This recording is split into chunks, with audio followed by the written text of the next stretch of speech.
বাটিতে কিন্তু যা নিয়েছি সেটা হচ্ছে চিড়া। আর এই চিড়াটাকে আমি এখন খুব ভালো করে একটু পানি দিয়ে 2-1 মিনিট ভিজিয়ে রেখে তারপর ধুয়ে নিব। খুব একটা বেশি ভিজিয়ে রাখবো না, যেন একদম নরম তুলতুলে না হয়ে যায়। একটু ঝরঝরা থাকা অবস্থাতেই আমি কিন্তু এই চিড়াটাকে ভালো করে ধুয়ে পানি ঝরিয়ে রাখলাম। এরপর যেটা করছি সেটা হচ্ছে সকালবেলার জন্য নাস্তা রেডি করছি। আর এই নাস্তার জন্য আমি এখন যেটা দিয়ে দিচ্ছি সেটা হচ্ছে রসুন কুচি। রসুনটা ভালো করে ব্রাউন হয়ে যাওয়ার পর তারপর আমি এখানে চিকেন দিয়ে দিলাম। আর এই চিকেনটা আগে থেকেই সিদ্ধ করে রাখা ছিল। আদা বাটা, রসুন বাটা, হালকা টমেটো সস, হালকা সয়া সস, গোলমরিচের গুঁড়া এগুলো দিয়ে কিন্তু আমি চিকেন সিদ্ধ করে নিয়েছিলাম। আর সেই সিদ্ধ চিকেন দিয়েই আমি খুলে খুলে এক এক দিন এক এক ধরনের নাস্তা বানাচ্ছি। আর এখন আমি এখানে কিন্তু টমেটো সস দিয়ে দিয়েছি, গোলমরিচের গুঁড়া দিয়ে দিলাম, সেই সাথে একটু পার্সলে দিয়ে দিয়েছি, সামান্য পরিমাণ লবণ দিয়েছিলাম, আর সামান্য পরিমাণ চিনি দিয়েছি, আর সাথে কিন্তু আমি দিয়েছিলাম একটুখানি টেস্টিং সল্ট। এটা অপশনাল, শুধু টেস্ট ভালো আসার জন্যই। আর এখন আমি সামান্য পরিমাণ দিয়ে দিব টুনা ফিশের সালাদের একটা ক্যান আছে আমার কাছে। ওই ক্যানটা থেকে সামান্য পরিমাণ আমি এই টুনা ফিশ সালাডটা দিয়ে দিচ্ছি। আর আমার কাছে ব্যক্তিগতভাবে টুনা ফিশের যেই কোনো জিনিসই খুবই পছন্দ। আমার কাছে এই মাছটাই অনেক ভালো লাগে খেতে। তো এখন আমি সব কিছু একসাথে মিক্সড করে রাখার পর তারপর আমি এখানে দিয়ে দিলাম পেঁয়াজ কিউব করে কাটা, ক্যাপসিকাম কাটা, আর হচ্ছে দিয়ে দিয়েছি সামান্য পরিমাণ কাঁচামরিচ। আর আমরা বাঙালিরা যতই চাইনিজ স্টাইলের কিছু রান্না করি, কাঁচামরিচ ছাড়া কিন্তু খেতেই পারি না। এরপর আমি এখানে দিয়ে দিলাম চিড়া। আর আজকে আমি বানাবো হচ্ছে চিড়ার ফ্রাইড রাইস। আশা করি আমার আপু ভাইয়ারা সেটা এতক্ষণে দেখে বুঝে ফেলেছেন। আসসালামু আলাইকুম, আমি Jannatul Ferdous Piya family bonding Bangla blog channel থেকে আমার মিষ্টি আপু ভাইয়াদের জন্য আরেকটা নতুন ব্লগ নিয়ে এসেছি। আশা করছি যে যেখান থেকে বসে আমার এই ব্লগটা দেখছেন আপনারা সবাই যার যার অবস্থানে অনেক ভালো আছেন, সুস্থ আছেন।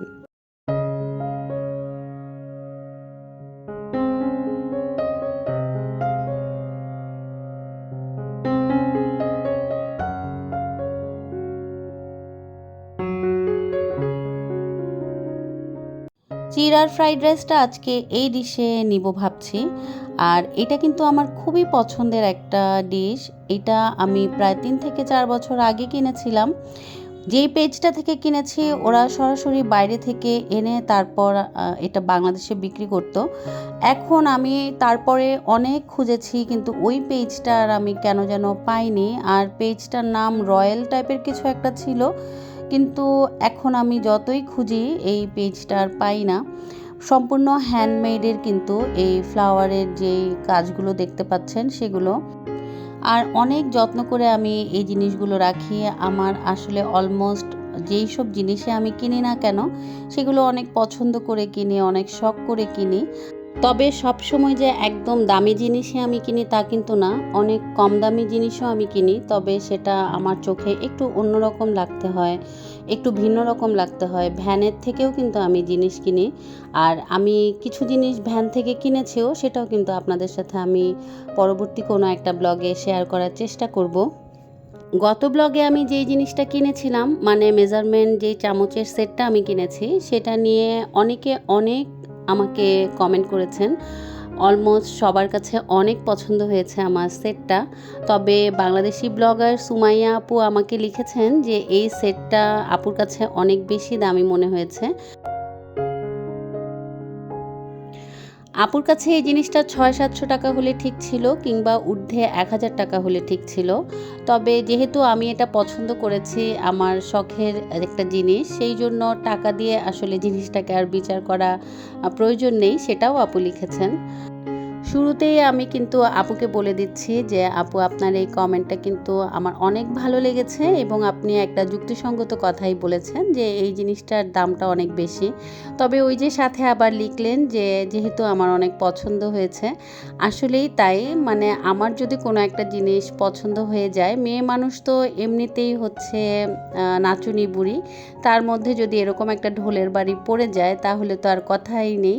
চোখের সামনে যখন আমার এরকম কোনো কোনো জিনিস পড়ে তখন আসলে আমার মাথা ঠিক থাকে না। দেখা যায় যে অনেক দামি যখন কোনো জিনিস হয়ে যায়, পছন্দ হয়ে যায়, তখন আমি অন্য যেই জিনিস কেনার টার্গেট থাকে সেটাকে কাটছাঁট করে এই সমস্ত জিনিস কিনি, কারণ এগুলো একটু ইউনিক জিনিস, সবখানে সবসময় পাওয়াও যায় না, সেই জন্য আমার কালেকশানে রাখতে হবে। আর এটা চিন্তা করেই কিন্তু তখন আমি একটু দাম দিয়ে কিছু জিনিস কিনে ফেলি। সুতরাং সেই অনুসারে কিন্তু আপনার কমেন্টটা একদম পারফেক্ট ছিল। আমার মাথায় কিন্তু এরকম পাগলামির অনেক জিনিসই হয়। আমার যখন যেই জিনিসটা পছন্দ হয়ে যায় তখন আমার সেই জিনিসটা কিনতেই হয়। আমি তখন দেখা যায় পাশে আমার অন্য কোনো জিনিস হয়তো কেনার দরকার, সেটাকে কাটছাঁট করে এই সমস্ত জিনিস কেনাকাটা করি।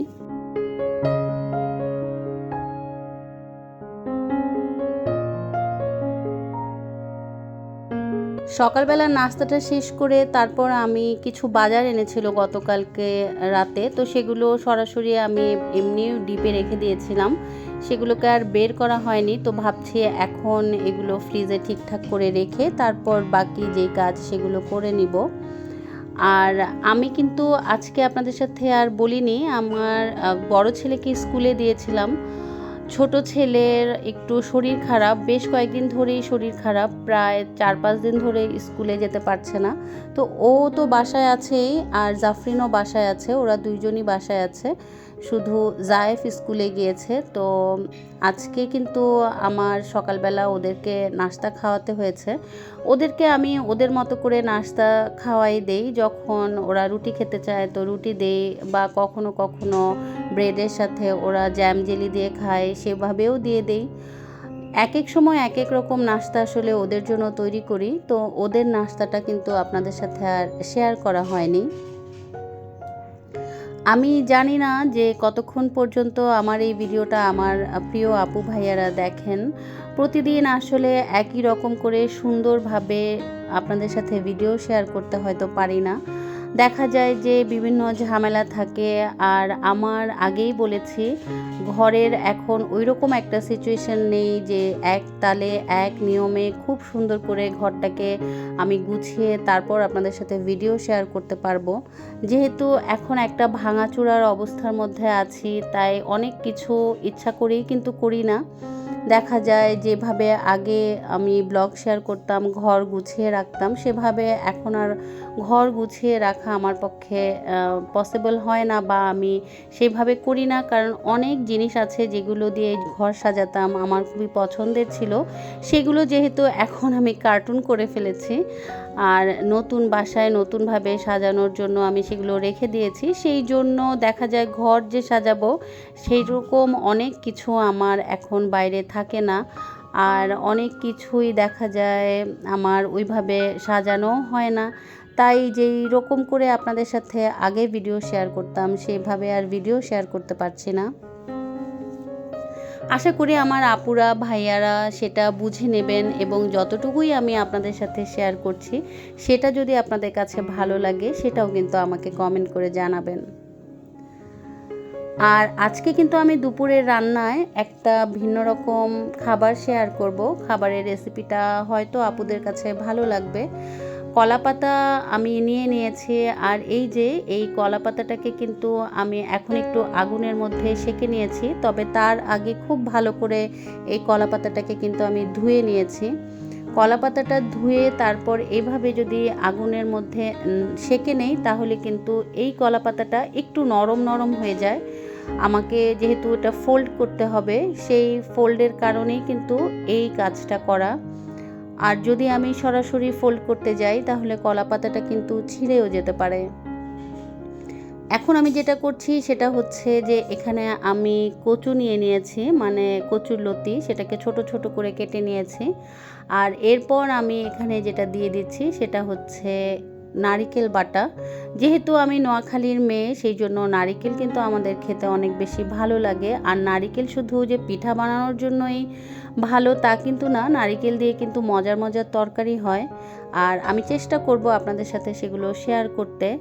যাই হোক, নারকেল বাটাটা কিন্তু আমি নিয়ে নিয়েছি, সাথে নিয়ে নিয়েছিলাম বেশ খানিকটা রসুন বাটা দেওয়ার পর এখানে চিংড়ি মাছ আর কাঁচামরিচও কুচি করে দিয়ে দিয়েছি, সাথে মরিচ দিয়ে দিয়েছিলাম বেশ বেশি করে, আর পেঁয়াজ কুচি দিয়ে দিয়েছি বেশ খানিকটা, সেই সাথে কিন্তু লবণ দিয়েছি এবং আমি এখানে কচুরলতিটাও দিয়ে দিলাম, সাথে দিয়ে দিলাম সরিষার তেল।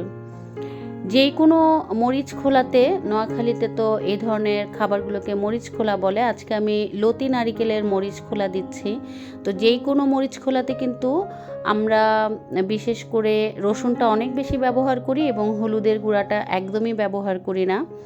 আর অথেন্টিক যদি মরিচ খোলা খেতে চান তাহলে কিন্তু সেখানে আপনারা কখনোই হলুদের গুঁড়া এবং সাথে আরও অনেক কিছু যে ইনিশিয়ালি ব্যবহার করা হয়, টমেটো কুচি এটা সেটা, এগুলো কিন্তু যায় না। কারণ মরিচ খোলাটা মানে হচ্ছে মরিচের ভাগটা বেশি থাকবে, রসুনের ফ্লেভারটা অনেক বেশি থাকবে এবং সেই সাথে হলুদটা একেবারেই অ্যাভয়েড করা হবে। কোনো রকম পানি কিন্তু আমি ব্যবহার করিনি। আর সেই সাথে সব কিছু মেখে দেখতে পেয়েছেন কিভাবে আমি দিয়ে দিলাম এই কলার যেই বরকটা আছে বা কলার যেই পাতাটা আছে সেই পাতাটার ভেতরে আমি কিন্তু এইভাবে করে মরিচ খোলাটা দিয়ে দিচ্ছি। মাছ দিয়েও কিন্তু সেমভাবেই করা হয়, তবে যেই কোনো মাছ দিয়েই করতে পারবেন, শুধু রসুনের ভাগটা আর মরিচের ভাগটাই এখানে বেশি দিতে হবে, সাথে সরিষার তেল কিন্তু অবশ্যই দিতে হবে। কোনো কোনো ক্ষেত্রে এখানে পানি ব্যবহার করা যায়, তবে যেহেতু আমি লতি রান্না করছি, লতির মরিচ খোলা দিচ্ছি, লতি থেকে অটোমেটিক্যালি পানি বের হবে, তাই আর আমি এখানে এক্সট্রা কোনো পানি ব্যবহার করিনি। যদি আমি এখানে মাছ দিতাম তাহলে কিন্তু হালকা পরিমাণ একটু পানি দিয়ে দিতাম। আপনারা যারা ভাবেন যে আমি অনেক বেশি টিপটপ হয়ে কাজ করি, অনেক বেশি আমি গুছিয়ে কাজ করি, তাদের জন্য একটু দেখিয়ে দিচ্ছি। আমার ঘরে কিন্তু এই সমস্ত জিনিস চলে। আর ইদানিং তো দুই ভাই বোন মিলে ওয়ালে ওয়ালে একদম দাগাদাগি করে আঁকাআঁকি করে শেষ করে ফেলছে। আমার খুবই পছন্দের একটা বিছানার চাদর ছিল এটাকে দেখেন, আমি যখন কাজ করি তখন ওরা দুই ভাই বোন মিলে কিন্তু এই কাজগুলো করে। পুরো আমার এই চাদরটার ভিতরে আঁকাআঁকি করে ওরা শেষ করে ফেলেছে। প্রথমে একটু রাগ হচ্ছিলাম, পরে ভাবলাম যে একেই যখন ফেলেছে আর কি করব, মানে আমার তো আর কিছু বলার নেই। তাই ভাবলাম যে একটু ভিডিও করি। দেখেন মেয়েটারও কি সাহস, আমি এই যে তাকে ভিডিও করছি, এই যে তাকে আমি দেখাচ্ছি, তার কিন্তু কোনো মাথা ব্যথা নেই, কারণ ভাই যেহেতু এঁকেছে তাকেও কিন্তু এই কাজটা করতেই হবে। তো এই সমস্ত জিনিস নিয়েই কিন্তু আমাদের গৃহিণীদের সংসার।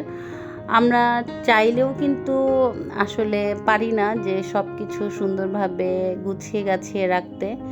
আর দেখা যায় এই জন্য অনেক বেশি কাজ বেড়ে যায়, এটা নষ্ট করছে ওইটা নষ্ট করছে, সংসারের কাজ, রান্না বান্না, বাচ্চা গোছানো, বাচ্চাদেরকে দেখা, বাচ্চাদেরকে পড়াশোনা করানো, হাজব্যান্ড আসলে হাজব্যান্ডের মনের মতো কাজগুলো করা, তাকে খাওয়া দেওয়া, একদম ঘুমানোর আগ পর্যন্ত কিন্তু চলতে থাকে এসব। আর আমি কাজের থেকে দূরে যেতে চাইলেও কিন্তু কাজ আমার কাছ থেকে সরে না, কাজ কিন্তু আমার পিছে পিছেই ঘুরতে থাকে। আর তেমনই কিন্তু এই সংসারের চাকা ঘুরতে ঘুরতে কাজের চাকাটাকেও ঘুরিয়ে নিয়ে যাচ্ছি। কাজ আমাকে কখনোই ছাড়বে না, সেটা আমি খুব ভালো করে এই সংসার করতে এসে বুঝতে পেরেছি। যাই হোক, মরিচ খোলাটা কিন্তু অনেক বেশি মজা হয়েছিল, আসলেই সত্যি করে বলছি যে অনেক বেশি মজা এই মরিচ খোলাটা। আমার রিকোয়েস্ট থাকবে যে আমার আপুরা একবার হলেও বাসায় এই মরিচ খোলাটা ট্রাই করে দেখবেন।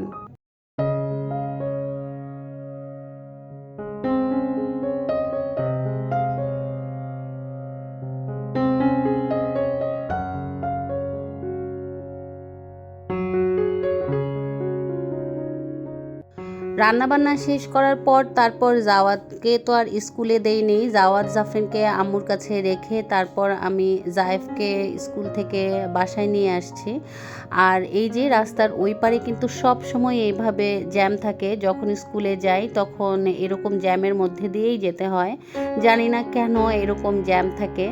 যাই হোক, এখন আমি চলে আসলাম আপনাদেরকে একটা বিকালের নাস্তা শেয়ার করতে।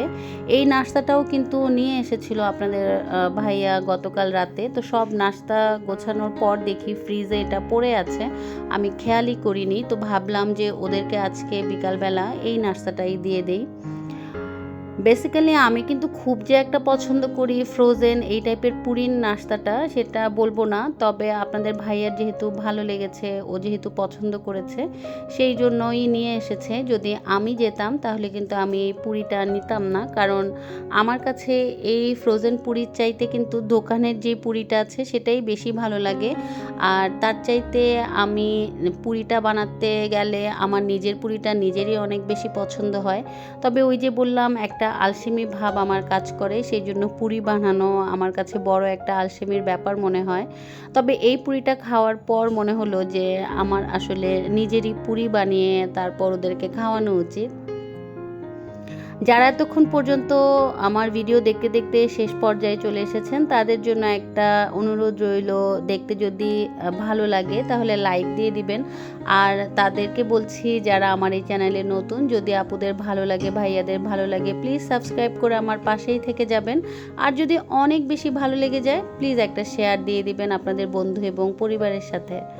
আমার তো এদিকে বিকালের নাস্তা রেডি করা হয়ে গেছে, আর সেই সাথে বিদায়ের ঘন্টাও বেজে গেছে। আজকের পর্যন্ত আমি এটুকুই রাখি। ইনশাল্লাহ নতুন কোনো ভিডিও নিয়ে আবার দেখা হবে, হাজির হয়ে যাব আপনাদের সামনে। সবাই ভালো থাকবেন। আল্লাহ হাফেজ।